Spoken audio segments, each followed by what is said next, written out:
Hello everybody, welcome to this SUPboarder video or SUPboarder podcast if you're listening to it.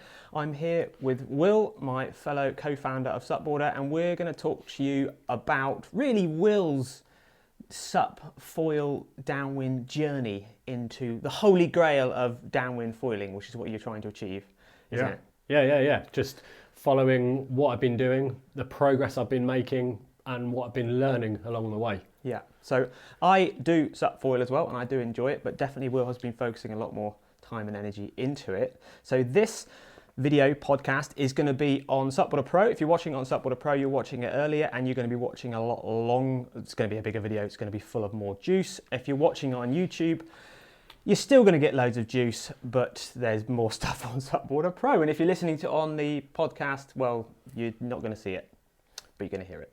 Yeah. And it's still going to be full of loads of juice. So what we're going to do, we're probably going to split this in two or three videos in total. We're going to carry on doing this diary of Will's journey and really what he's learning and what we're learning as well as we go along.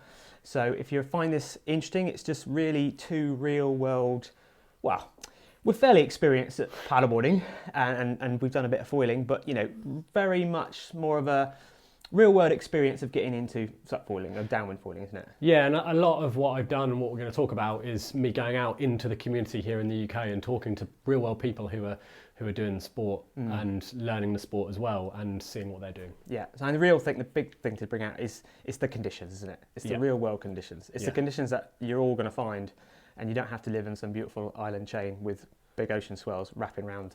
You know, it's there, we can all find it. So. Yeah, absolutely.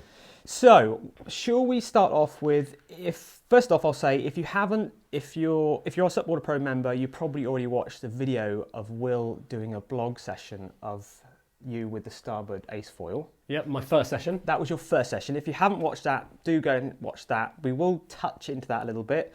And also, it's worth watching on YouTube as well, the Aidan Nicholas video, the session he did when he taught me to pop up flat water foil. Yeah, which is what I watched to learn how to do it. Yeah, so watch all of these bits and then it'll all link up together. But so a bit of background about Will's experience and, what shall I say, not your experience, more of your skill set. What can you do already in foiling? What are you doing with your SUP foiling, and what level are you at for people to understand where they are compared to you? So I don't wing on very small boards. I generally use around a 90-100 litre board for a lot of my winging because I like a bigger board because it makes the sport way more accessible. That's not to say I don't think I probably could use those smaller boards, but I just don't. Winging, consistent tax jibes, bit of freestyle, all foiling. In the waves, I'm SUP surf foiling and can sometimes link 3 waves up, doing a few little wiggles around and stuff. But I've been doing quite a lot of SUP surf foiling, and before that, a lot of sort of small SUP paddling in the surf. Yeah, so surf paddling. Proficient at paddling small boards. I'm around 68 kilos, so I'm usually riding not super small stuff like 80 litres, 90 litres for your weight, in the surf. So not super small stuff, but can put the power down on a small board that's quite unstable. Yeah. Okay, so that's a quick bit of background about your skill set. What was your first experience like in under 2 minutes? Tell us what it was like. If people haven't watched that video, but I still think they should go watch it. On the flat water, I just kind of kept going. I couldn't breathe for most of it. But yeah, within about 20 minutes, I did manage to get the board lifting off. I just kept cracking on for about an hour. And by the end of it, I could kind of get up on the foil and stay up for about 50 metres with a little tailwind and a bit of tide in front of me. So pretty optimum conditions for getting up on a flat water paddle up. But I went down that route because I believe that you've got to learn that foundation skill of paddling up onto flat water before you go into a downwind environment, because it's way easier. Standing on a board in flat water compared to choppy, windy conditions.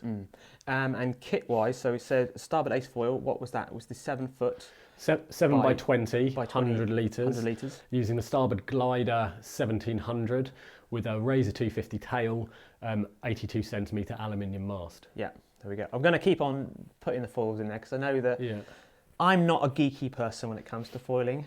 you're a bit more techie geeky. Yeah. So but there's a lot of very techie people out there. Yeah, that's why I'm going to start saying that. Yeah. So you can tell me. Anyway, so that was your first pump up session, and mine was on this actually. If I can, was it this? Yeah, you were using Armstrong APF 1675. Yeah. Okay. But you were using the Glide 220 tail rather than the Pump 202 tail that's on this one, and you're using a mast base shim, reverse 1 degree, I believe. He's lost me. Yeah, so that was my experience. But anyway, you can watch that on YouTube as well. Okay, so after that first session, what were your initial plans to your holy grail? Remember, the journey is you want to be able to downwind, 2 or 3 miles, 5 miles down the coast, link up endless waves.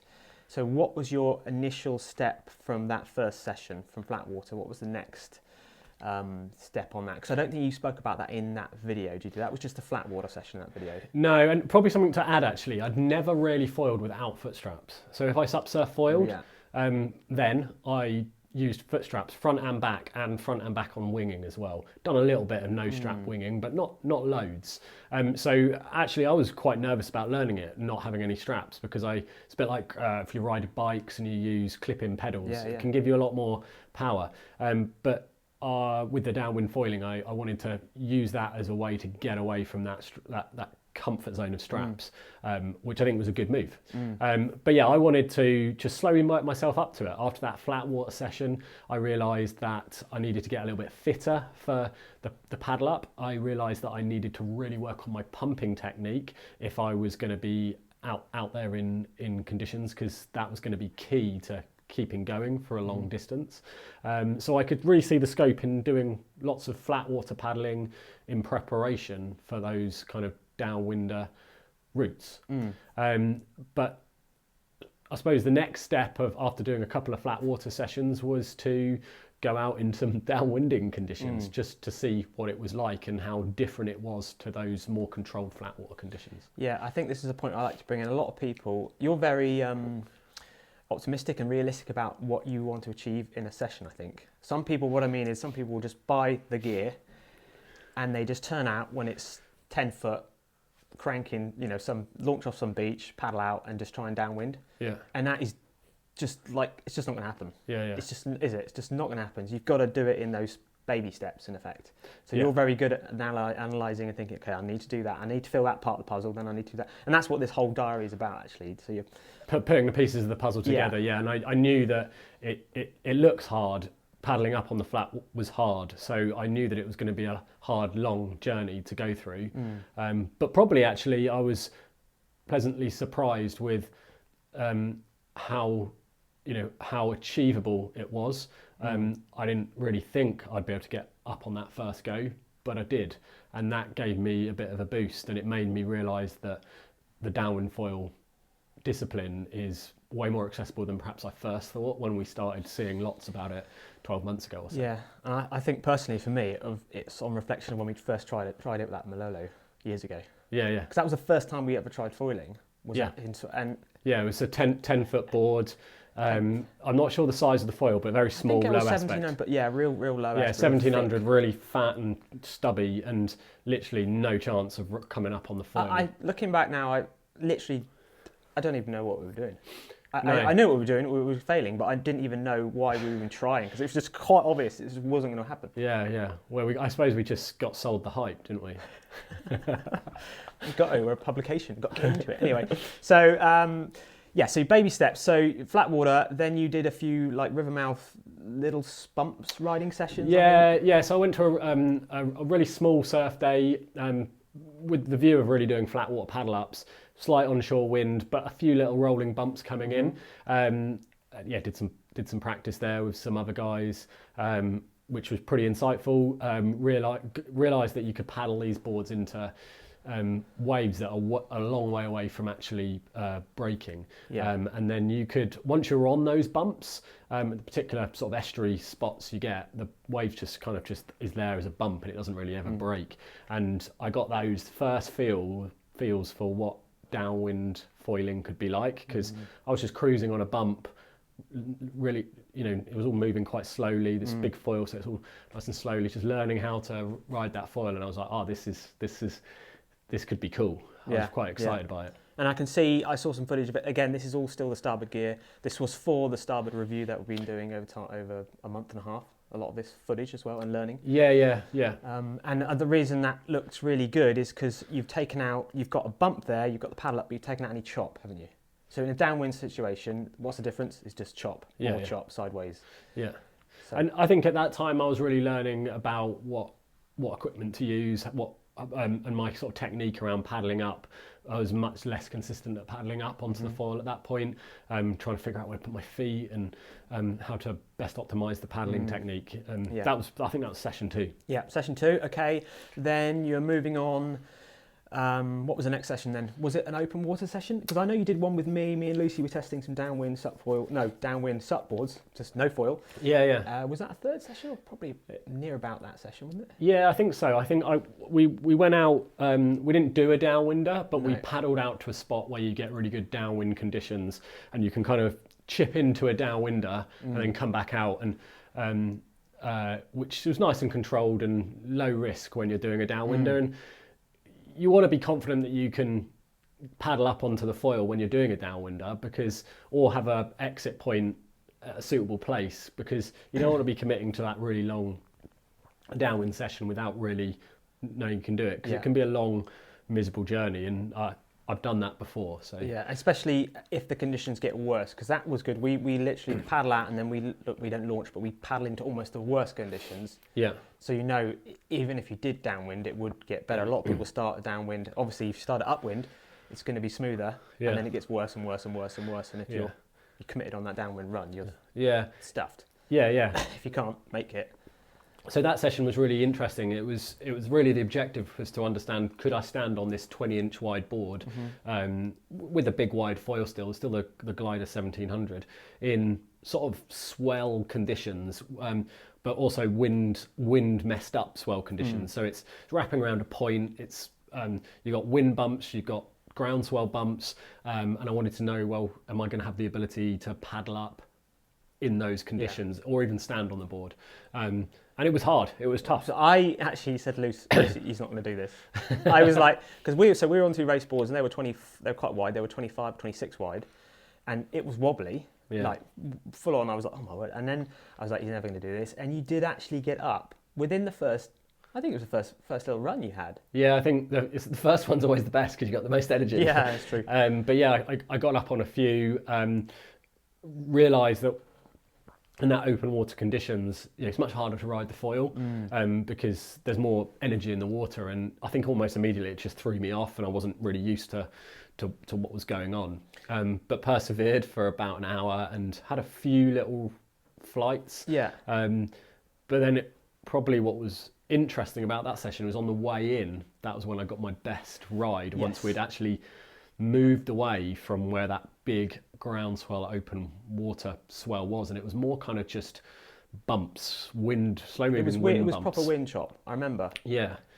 So sort of short, sharp chop, and I probably had about 50-metre run there, and I remember seeing you scurrying to get your GoPro to see if you can get the clip. I have got a clip of something. It's probably an angle and a bit far away, but it was like, oh my god, he's coming, he's going to pump past, and then of course at that point you could start to concentrate on the pump a little bit more. Yeah.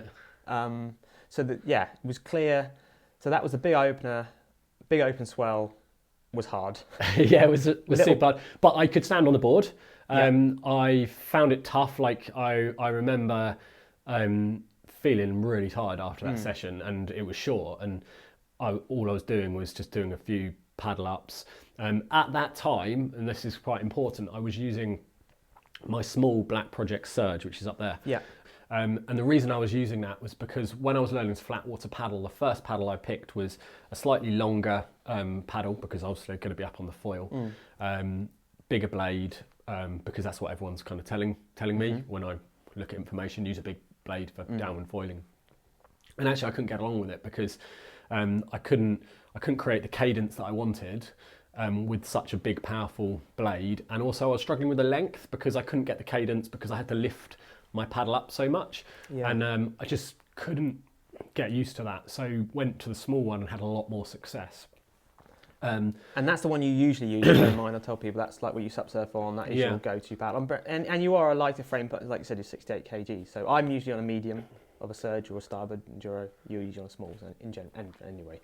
Yeah, so I was using this smaller paddle, and actually in that session I was getting quite out of breath. Yeah. And I think it was because when I'm using that small paddle, I have to go at an insane cadence, and Yeah. I actually just get out of breath by paddling the thing up, and then I'm up and I'm like... Yeah, and the paddle was short, so you couldn't use that at all when you were Yeah.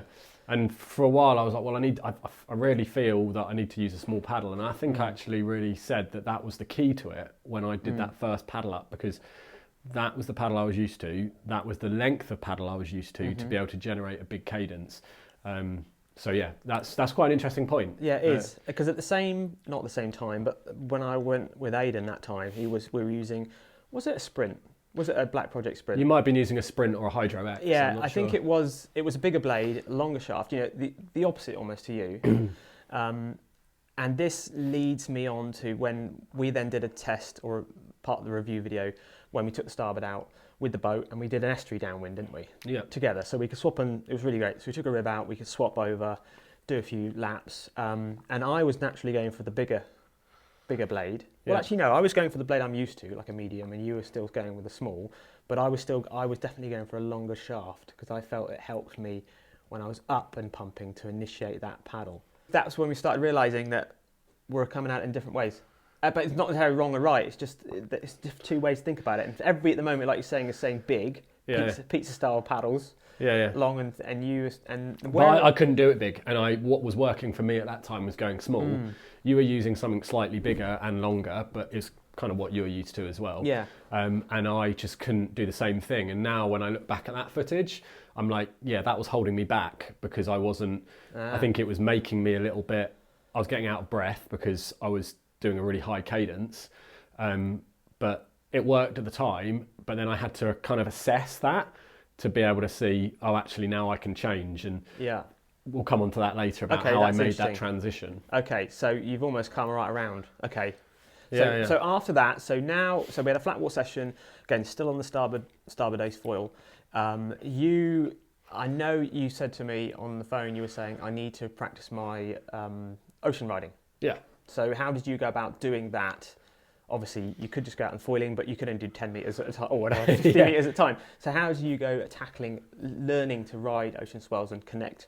Yeah, well, that session where I was out with you and Lucy when you were on the starboard race boards, I had a couple of little glides, and I realised that, I'm not really quick enough to get my head into being on the right bump and being able to harness the energy there. And so I was like, right, how can I do this? How can I get more time on foil? And a foil drive would have been one option, but we don't have one. Hint, hint. Yeah, have one, please. So I was like, right, I'm going to go doing some winging. I love doing winging downwinders, and I'm going to focus on using the wing to get me on those swells, and then not using the wing as much as possible, so I can really focus getting on those bumps and pulling the energy out of it. So I did a local downwinder here, and gave it a go. Learned quite a lot around how the ground swell and the wind swell were two factors that are very, very present in European downwinding, or downwinding where we are. Yeah, and not going the same way.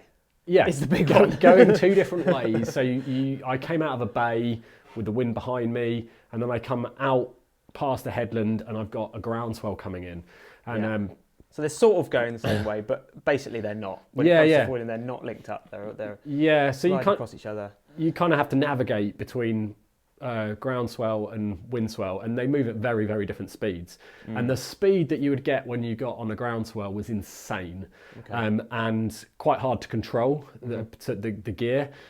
Much more challenging, much quicker chance of crashing and just wiping out completely. Like, you didn't really have much wriggle room.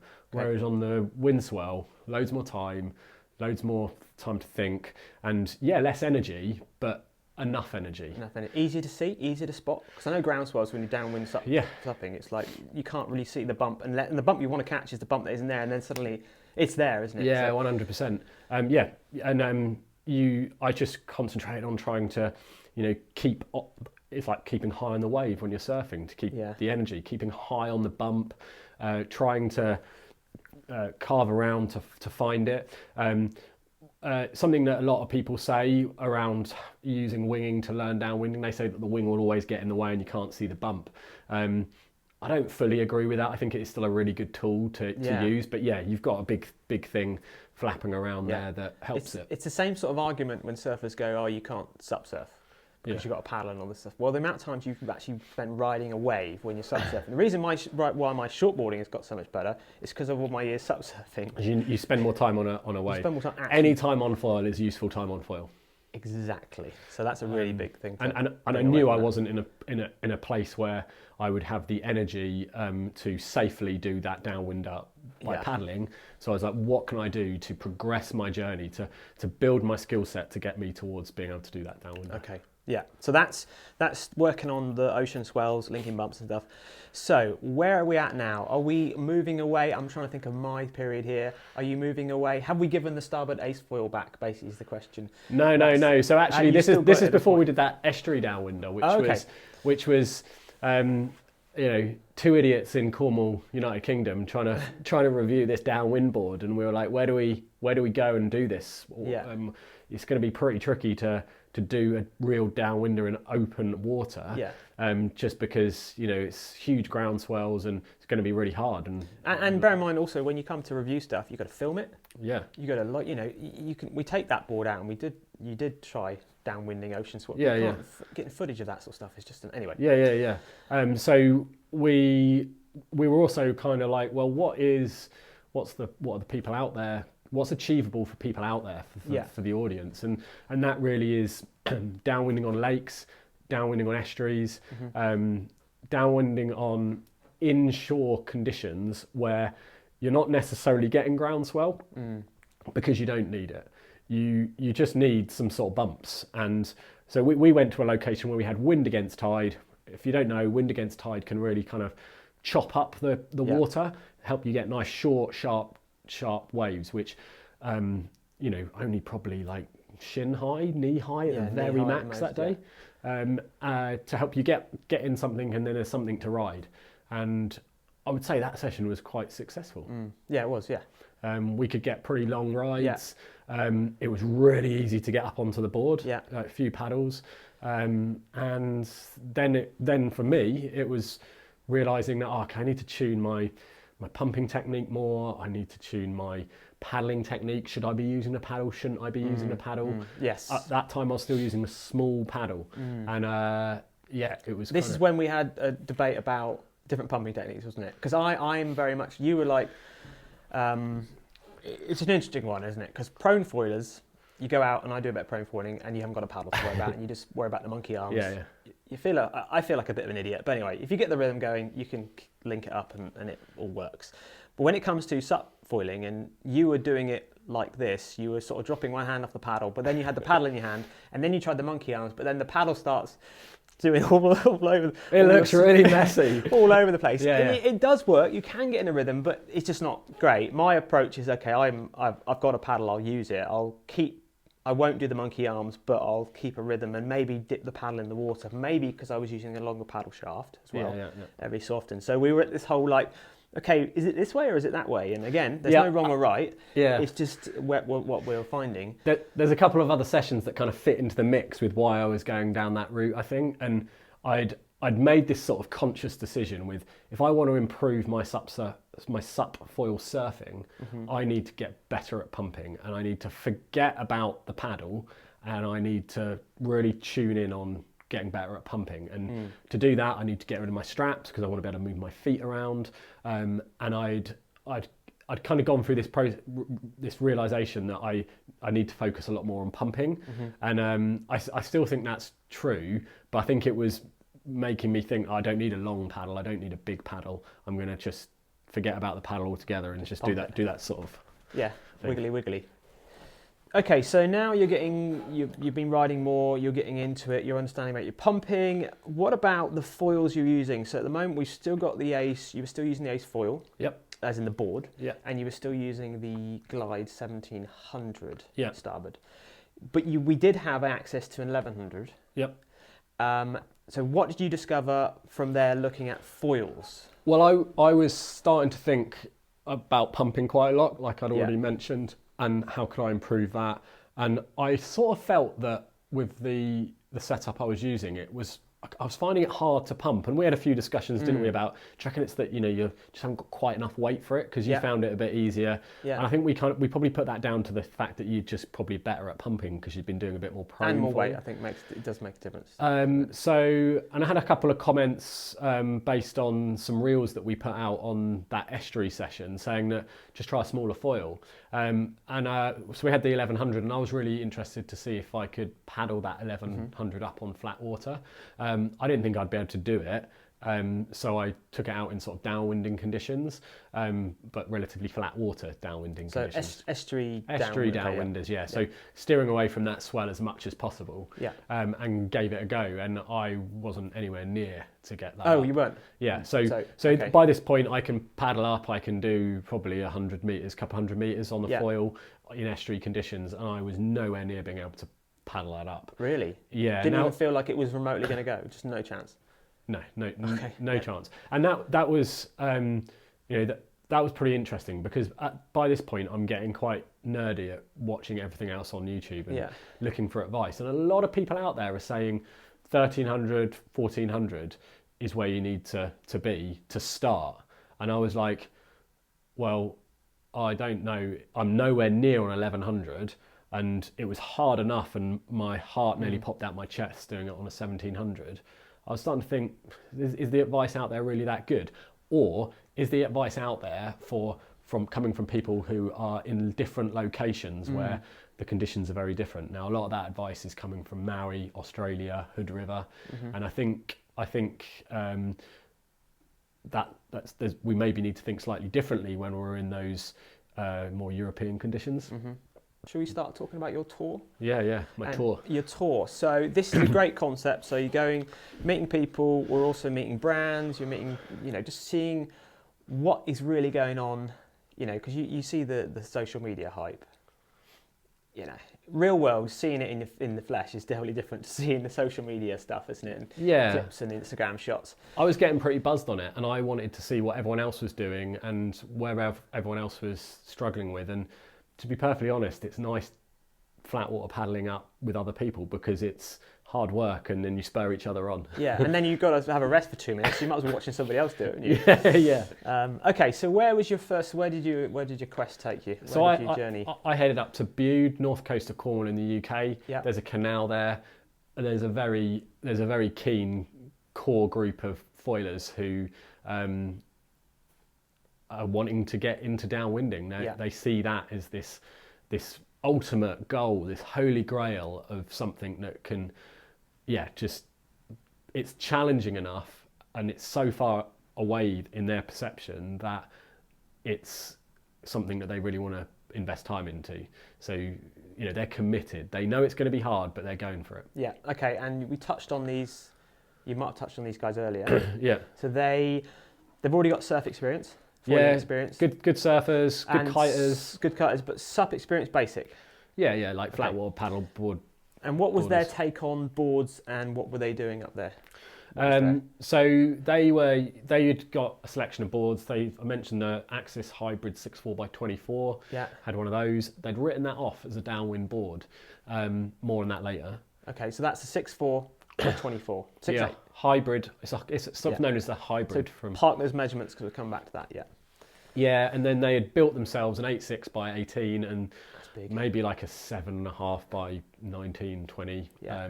Got some pictures that we'll throw on there, but they'd been just playing around with some stuff, because downwind boards are expensive. Making stuff is a little bit cheaper. They had some of the skills, and they just wanted to kind of go on that journey and learn about it. And they'd been reading up a lot and seeing that you just need to go narrow, long. And the information that's out there, or that you can watch, is generally from the people who are the kind of real pioneers, because and a lot of that's coming out of Australia and the Hawaiian Islands. Yeah. And as I mentioned earlier, there's different conditions, and it was interesting. But from my point of view, I was just like, I'll just try some different boards, see how you go. I tried loads of different foils. So what was that like then, paddling up? I mean, that is a long board. Very different from a starboard in terms of it kind of needs. I think what I learned on the first night we were doing this sort of dark time paddling. In a canal that's 5 feet wide and full of floating half submerged logs, which is a hazard. So if you do get up, you might not last very long. One of the first things I learned was that there's kind of 2 stages to the paddle up. There's getting the board up to its displacement speed, which the bigger it is, the longer it is, the longer it takes. And there's this second phase, which is about kind of stamping on the nose and getting the board to release. And then you kind of change your paddle cadence, and you change the way that you're paddling, and sometimes where you position your feet. So to transition through that. Now, a board like the Starboard Ace Foil, I found that those 2 elements, the board was short enough for those 2 elements to kind of merge into each other quite a lot. But with the longer boards, I definitely found that there was 2 distinct phases of the paddle up. Wow. And you have time to react because it's a longer phase, like saying you've got time to move your feet. Yeah. Because I remember thinking about that, just thinking on my experience with the Armstrong setup. Yeah, you start pumping, and I haven't really got time to move my feet because I'm going. What about the pump though? It just feels like it's something so long. Did it need more paddle speed then to get up? Is that what you're saying? Then more pump? No, because I was using them with exactly the same foil to kind of make it a fair comparison. So generally using the 1150 PNG from Axis, which firstly sort of confirmed some of the things that we were talking about around the stab. It had a different stab on it, and it was much nicer for me to pump. Because it had a much smaller area of stabilizer on it. But yeah, the boards were okay. They pumped okay. A lot of it was finding that kind of position for your feet. And the temptation, I think, with a lot of these boards is to stand a little bit too far back. Yeah. You almost need to have that nose going under the water to get it up to speed. And the sessions that we did up there was a lot of coaching and coaching from me to these guys who had done very little paddleboarding, because they could see that I could get up, but they were like just there, and we looked a lot about where they were on the board and their paddle strokes and what could we do to improve it. And a lot of the time people were standing too far back because they were like, oh, the nose is going under the water, it's just pushing water. But it's so critical to get the right angle of the board to get its waterline, maximum waterline length and speed. And then they did, after the second night, they were just releasing and getting going. Okay, cool. And then just transitioning into that pump. So after a lot of work on the paddle techniques. Did they have a go on the shorter board? Did they manage to get up on the Ace Foil, or did they found it harder? Did they? Okay. They did find it harder, yeah. So it's wider board, but they found it harder. Okay. Which is interesting, and I think probably in general a longer board is easier on flat water, a longer thinner board, because it will go faster, it will paddle in a straight line easier because it has more directional stability. But then I think that changes when you get out into open water, which is something we can talk about later. Okay, so that was interesting. So big homemade boards. Yeah. Then where did you go? I spent a bit of time there rethinking my paddle kind of approach. So I took my glue gun, a bag of Black Project paddles and blades and shafts, and played around with a few different lengths and paddle sizes. And you're doing this on the canal, flat water style, so real good place to do good testing, so I started using the Black Project Sprint X, which is a sprint race paddle, large, it's the one up there, with a paddle shaft longer than my surf paddle, so similar length paddle to what I would use if I was racing. Okay, so what is that? 3 inches? I think 74 inches, maybe. 74 inches. What is it in relation to your height? Oh, it's quite a bit higher, isn't it? Yeah. What is it? Yeah, I bet overhead, like something like that overhead. A small shaka over your head. Small shaka overhead, yeah. And initially I was like, I just can't do this. Yeah, so sorry, you've gone from an eyebrow height paddle. Yeah. So you've actually put on it's almost like 10 inches of height length. Okay. Yeah, and it didn't feel good, but I persevered with it for half an hour or so, just trying to figure out how I could get the power down. And I definitely noticed I could get more power down, but I couldn't get the paddle up out the water enough. I was like, oh, I can't get it out quick enough to do that cadence which you need.